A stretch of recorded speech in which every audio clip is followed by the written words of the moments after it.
Whether it be through fat mannequins or plus-size models, the fat acceptance movement has advocated for body positivity for all shapes and sizes. Women of all shapes and sizes do exist, and it's important that you see yourself represented. Big girl summer has officially begun. But with America's high obesity rates, we must question the importance of acceptance versus its consequences. Obese, I'm a plus-size curvy lady. Break out, I've got to see. Spent all my life holding all of it closely. I played it innocent, a feel of discontent. I think there is a trend now of glamorizing morbid obesity. Soak it in. I can do things while being fat, and if I were to die tomorrow, I wouldn't regret it. I am fat, and there's no shame in it for me. Fat phobia is rooted in racism. If you work out because you want your body to look a certain way, you don't care about health, you are fat phobic. What if my doctor told me I need to lose weight because of my health condition? Medical fat phobia, yeah! I often dread medical appointments because of blatant medical fat phobia. So when a doctor says to you, I prescribe a diet for you, something that you can say is, I appreciate your advice. I found in the past that diets actually damage my emotional health and well-being, and so that's not something that I personally look into. Life's too short to exercise. I'm just gonna be honest. There are so many better things to do than exercise. So if you intentionally lose weight, that act of intentionally trying to make your body smaller is inherently fat phobic, and you are not therefore acting in a body positive way. Here's your reminder that fat phobia is rooted in racism. Stop using the BMI completely because it is ineffective and racist. How? Wait, hold on. How is BMI racist? What? The main thing to understand is that for the last 300-ish years, white folks have been marketing fatness as a black trait. And this is regardless of whether or not black people individually were actually fat. That was irrelevant. Because people don't realize that fat phobia is rooted in racism, and more specifically anti-blackness. Bro, again with the racism? I mean, how on earth is not wanting to promote being fat and lazy racist? I don't care what color your skin is. If you're fat and lazy, you're fat and lazy. Here's your reminder that fat phobia is rooted in racism. Reject excuses and embrace hard work. Yes, this exactly. Everyone who is fat or overweight has some excuse of, oh, it's the food, I can't afford to eat healthy, or oh, it's genetic, or whatever their excuse is. At the end of the day, it's just an excuse to allow yourself to not get better, to not work hard to improve yourself, and to deflect the blame from yourself. Don't make excuses, make a way. Can you be body positive and lose weight? Simple answer, no. You cannot be body positive and intentionally lose weight. Here's why. So the body positive movement is something that came from fat positivity. And so fat positivity is celebrating and advocating for fat bodies. No, Karen. Body positivity was supposed to be people with actual disabilities, such as missing limbs or skin pigment issues, etc. Fat people put themselves in that category. It was never meant to promote unhealthy lifestyle choices. It was just meant to tell people that even if they had a disability or a disease, doesn't mean that you shouldn't be seen as pretty or unvalued. Being fat is not a disability. You made yourself fat with your own bad lifestyle choices. It's not the same. There is no disease or disability that makes it impossible to lose weight. Yes, there are some that make it harder. However, there are none that make it impossible. By intentionally losing weight, you are erasing a potentially fat body. You are saying, I no longer want to be fat. And that is not body positive, it's not fat positive. You can be body positive and feel like you want to lose weight, but if you act on it, that is not a body positive choice. So just recognizing that and thinking, I strive to be body positive, and because of that, I want to love my body, celebrate fat bodies, and I choose not to diet. It's not fat positive. Why are we trying to be fat positive? This is why the fat acceptance movement is toxic. It would be one thing if they were just preaching acceptance, but they are trying to not only encourage people to gain weight, but they also say that you can't be a part of the movement if you're trying to lose weight. They're literally saying love your body unless it's a skinny, healthy body. It makes no sense to say everyone's beautiful in their own way and then shame those who try to exercise and be better. Look at this. This is the type of body positivity movement that we need. Not shaming those trying to lose weight, but helping them to accomplish their goals and stick to their diets.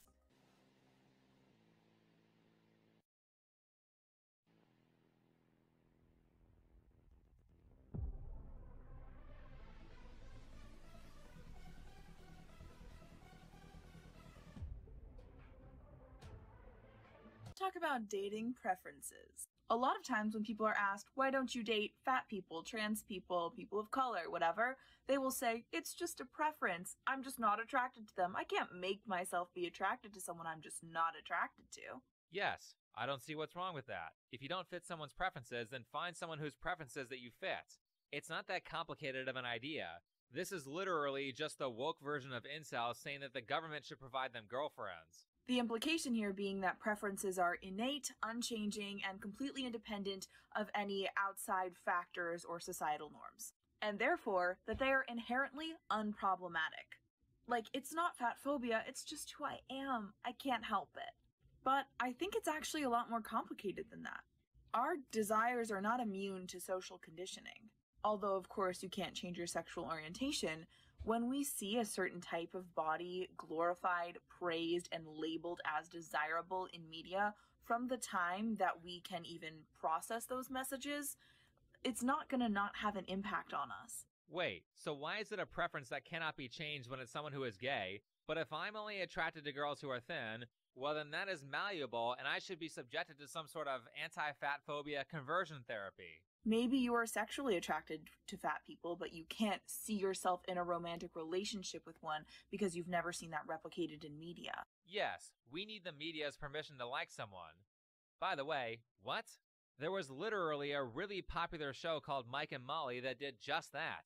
There are overweight people in relationships all over TV. I mean, yeah, preferences can change throughout your life, and yes, media you're exposed to can have an effect on what your preferences are. But expecting someone to change their preferences or shaming them for those is kind of childish, especially if it's a factor that you can control, like your weight. It would be a lot different if those preferences were height or skin color or something that can't be helped or changed. And if you don't want to change, just find someone with a preference that likes you. There are plenty of chubby chasers out there. They didn't need fat media to convince them to be attracted to fat people. Support that. Why? I think it's okay to accept your body, but if it's like health concerning, going on the internet and saying I'm so happy with myself, I'm sorry, I don't believe you. You saw a person who was basically almost hospitalized from a simple walk through the airport. This is so much more walking than I even realized I was gonna have to do. All this activity is more than I've had in years. My hip is in so much pain. I'm in so much pain. My legs are so swollen, and I'm really worried that my lymphedema will swell even more. I'm scared about my legs, and I just don't want to get another infection and end up in the hospital. See, don't be fooled by fat influencers. Being fat is not fun, it's not enjoyable, it's not worth the clout on fat TikTok. This lady can't even walk without the risk of losing her legs, and yet people are still promoting this lifestyle? I mean, come on. If that's the way you want to live, so be it, but don't encourage others to throw their lives away. Being plus size is a choice.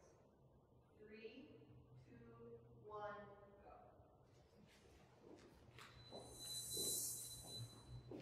go.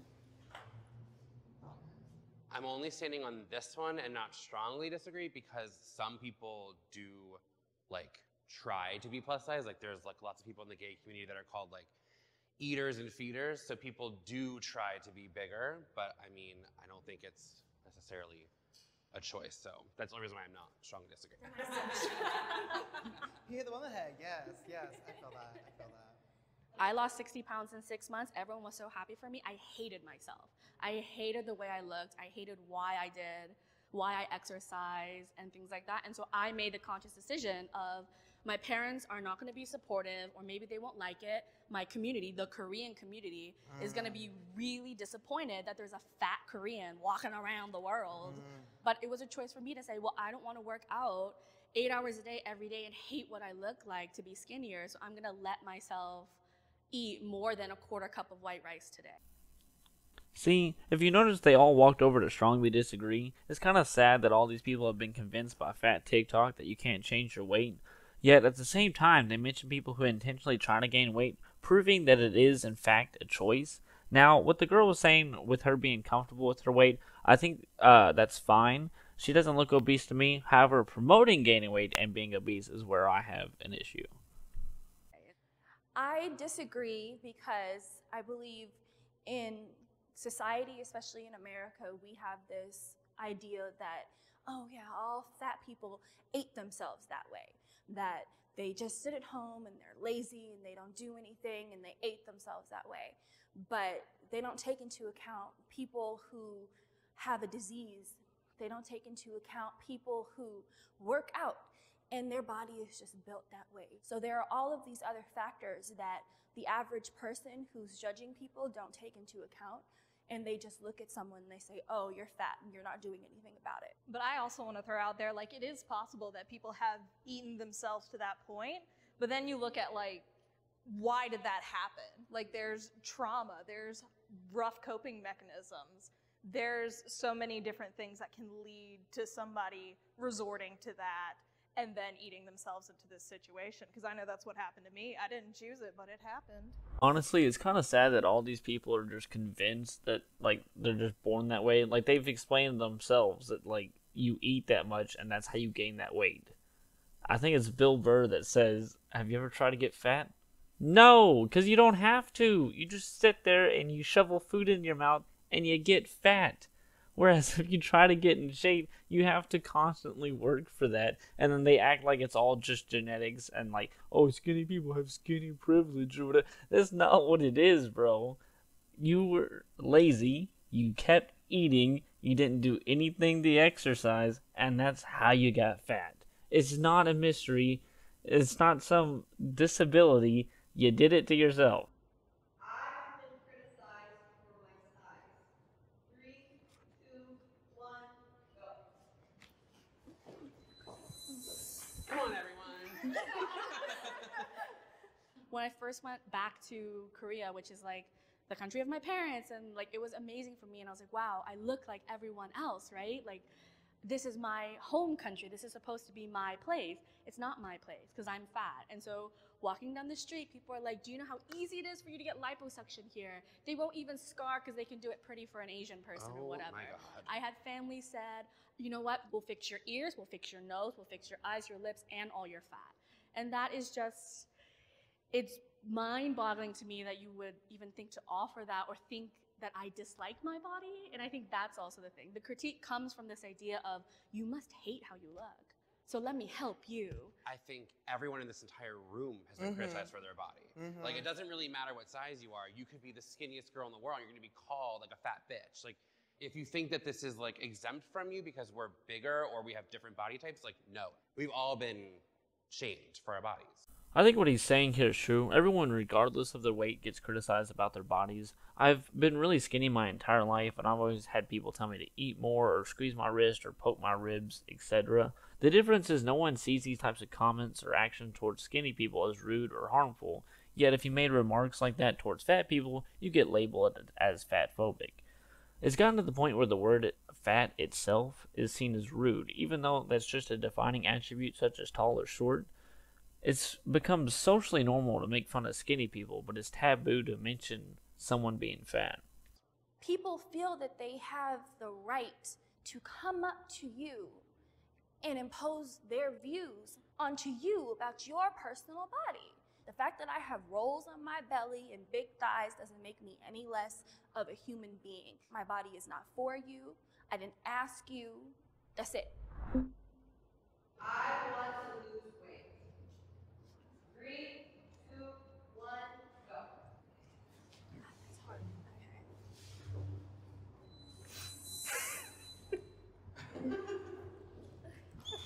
The reason like I hesitated so much is because I will love the way I look no matter what. At the same time, like if I like was to keep dancing and keep going to the gym and all this, and then I just like happened to lose weight, like I'd also be like, cool, I'll just love myself no matter what, is pretty much what I'm saying. Oh, bye. No, so See ya. I want to be here because this is like the work that I do, and I feel like doing this is gonna like make.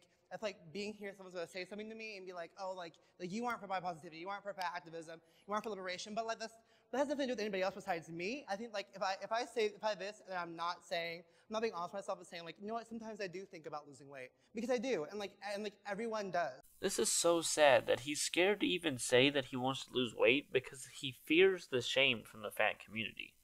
So much for body positivity. Because there's privileges when you're smaller. So it's like, it's natural to think, I want to be smaller because there's so many more options for me if I'm smaller. But I don't want to lose weight. This is like cutting off your own legs and being like, wow, you guys are so privileged to have both legs. Like, buddy, you put yourself in that situation. Of course, you have some things that are worse, but that doesn't mean that the rest of us have some magical privilege for not doing that to ourselves. Skinny people get more privileges. 3, 2, 1, go. Oh, wait. I'm like, the wrong way. For me, since I am a dancer, it is the most annoying thing. Like, I go to auditions and I'm the only like plus size person there.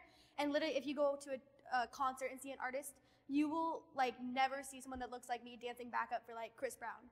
All they care about is, oh, sex sells, and plus size isn't sexy, which it is obviously, but they can't get that, out of their heads that skinny is like the like top tier of like life. So what kept you though from on the strongly agree?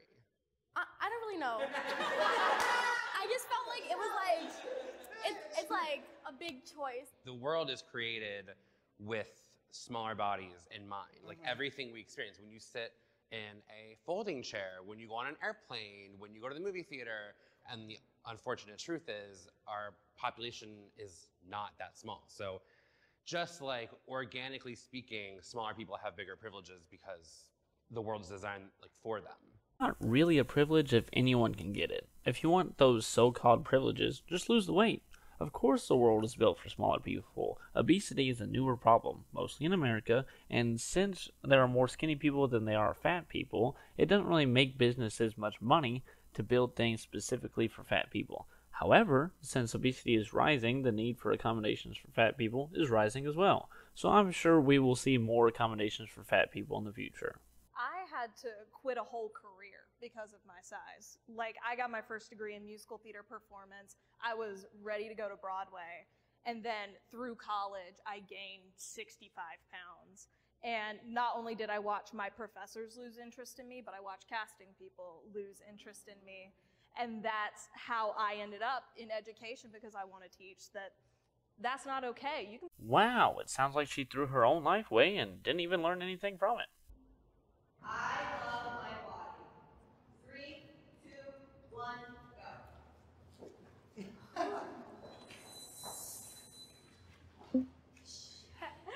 I love my body, but it took a lot of time to get there.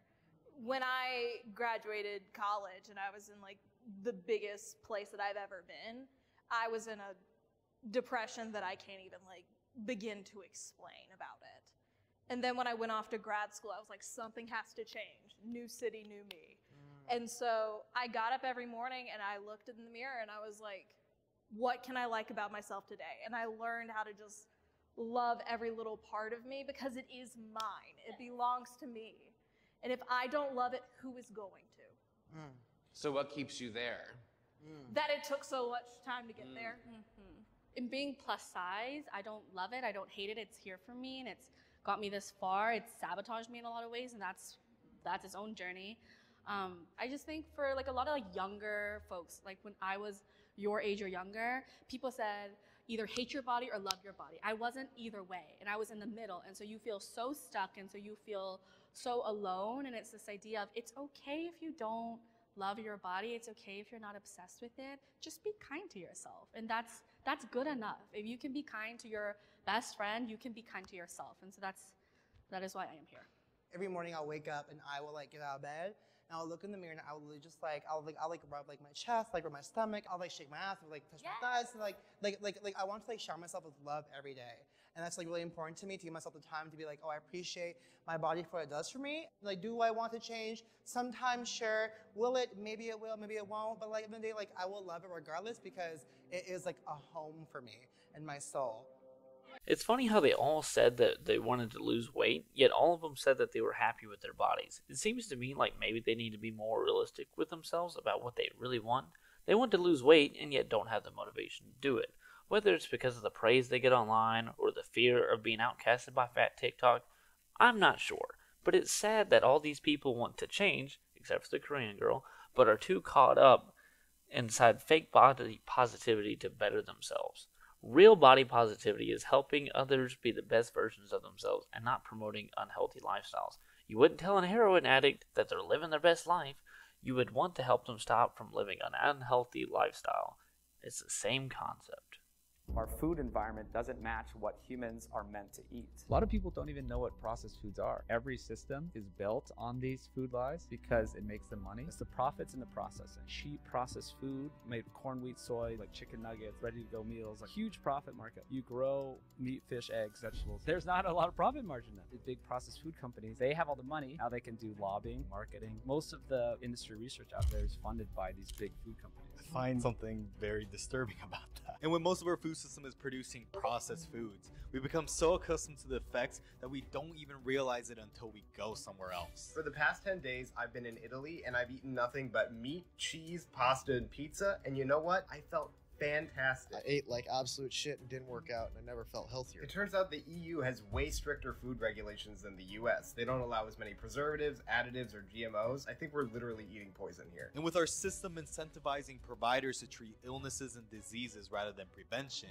it makes you wonder, is the system set up to keep people sick and treat patients as subscription customers to maximize profit? The whole medical system is not a wellness system, it's a sick care. All of this is based on money. Because even with the US spending by far the most on healthcare out of any country, then why are we one of the fattest? Disease is probably the biggest business in America. Obesity, cancer, it's all monetary.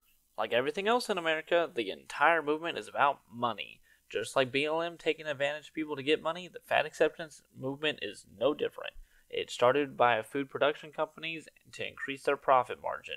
So not only are you promoting unhealthy lifestyle choices, you're also just playing it right into the hands of big companies taking advantage of you and every other American too lazy to eat right and exercise. So don't be a slave to the system. And you know the thing that I always notice with these videos? It's always women in their 20s who make these videos. It's never the 30, 40, 50-year-olds. I wonder what happens to the ones who are in their 50s. Yes, where are all the fat acceptance advocates in their 50s and 60s? Strange that they all seem to be young. Well, I can tell you where some of them have gone. This woman here, Sarah Harry, was a fat acceptance advocate in an Australian news report who taught yoga and wrote a book called Fat Yoga. She died in her 40s of an unspecified illness. I wonder what it was. Kat Pazé was a very outspoken fat acceptance advocate and taught fat studies. She mysteriously died in her sleep at the age of 42. Her cause of death was also unspecified. What a coincidence. Adrienne Bennett was a small content creator who would share her travel experiences, who unfortunately died at the age of 39. That is so young. All these people could have lived twice as long with proper diet and exercise. This time, her cause of death was sort of specified.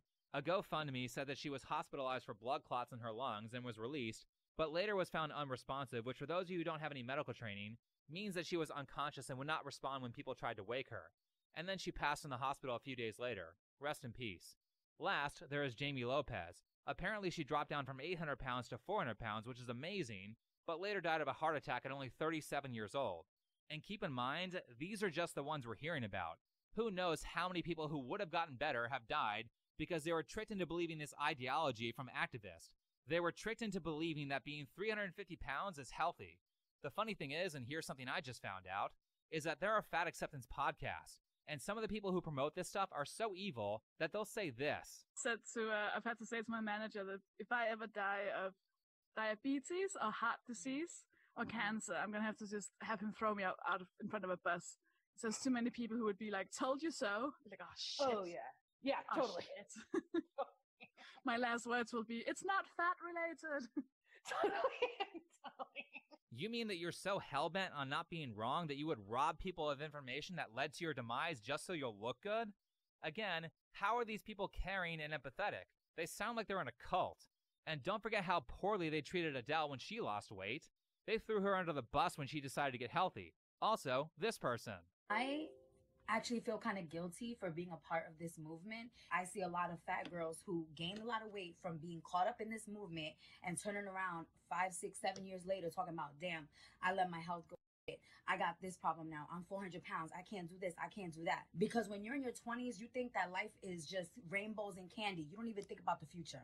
But when you start creeping up in age, babes, it's going to catch up to you. I don't care what nobody say. Now you're 28, 29, 30, 31, 32, whatever the case is, and you're like, damn, I can't get pregnant. I have this problem. I got that problem.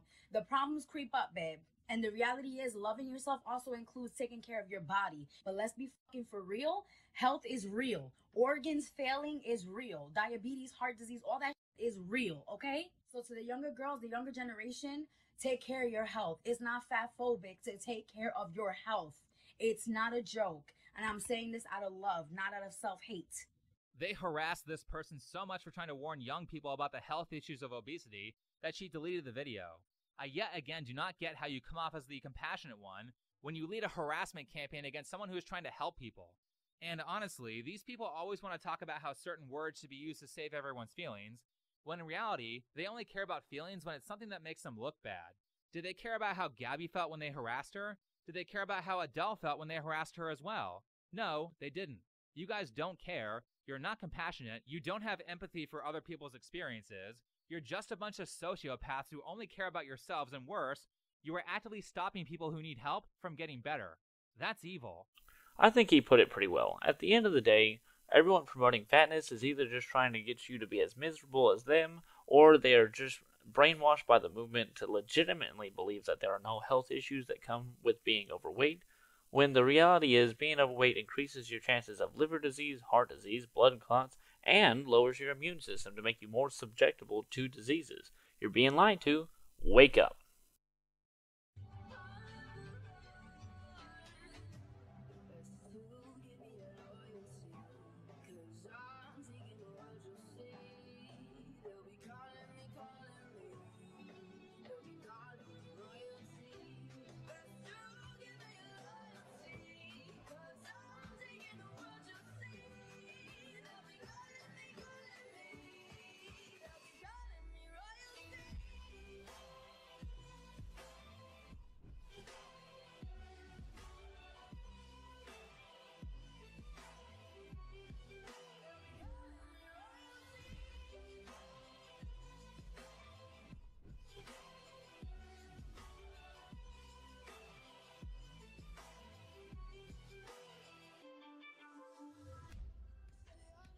I just want to end this video by saying, you can make the change. I hope this video has opened your eyes to the reality of the fat acceptance movement and helped you realize how evil it really is. I want you to know that it will be hard to get into shape, but it will be worth it. If you ever need help, feel free to join my Discord and we can all help encourage each other to continue to work towards becoming the best versions of ourselves. Stay strong and break free from the system. I believe in you.